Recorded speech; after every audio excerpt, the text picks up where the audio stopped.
মানুষ যখন কাউকে পছন্দ করে কিংবা ভালো লাগে তখন তার বিষয়ে সবকিছু জানতে চেষ্টা করে, তার কাছাকাছি থাকতে চায়, তার সাথে কথা বলার জন্যই অধীর হয়ে থাকে।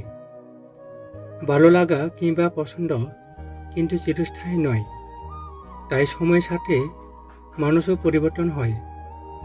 যত বেশি জানা হয় তত আগ্রহ কমে, যোগাযোগ হারায়, দ্রুত বাড়ে।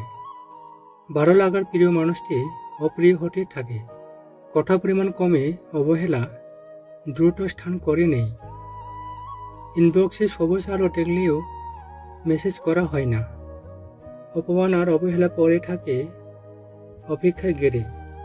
এই ভালো লাগা কিংবা পছন্দের সাথে যখন ভালোবাসা মিশে যায় তখন কষ্ট আরও বেশি হয়, কারণ ভালোবাসা তো দুটির থেকে আসেনি। কারো কাছে ছিল সামরিক শুধুমাত্র জানা আগ্রহ, আর কেউ জানতে গিয়ে নিজে ভালোবেসে জড়িয়ে পড়ে। জানা আর অজানার মধ্যে আর কি পড়ে দুজন, কিন্তু একজন জানা শেষে অপ্রিয় ঘোষণা করে চলে যায়, আর অপরজন প্রিয়জন হারানোর ব্যথায় নিস্তব্ধ হয়ে যায়। ভালো লাগা ভালোবাসার ফারাক না বুঝতে পেরে আমরা ভুল করে ভুল মানুষকে ভালোবাসি। মানুষ ভুল হলেও ভালোবাসাটাও ভুল নয়। থাকুক না হয় কিছু ভালোবাসা একতরফা হয়।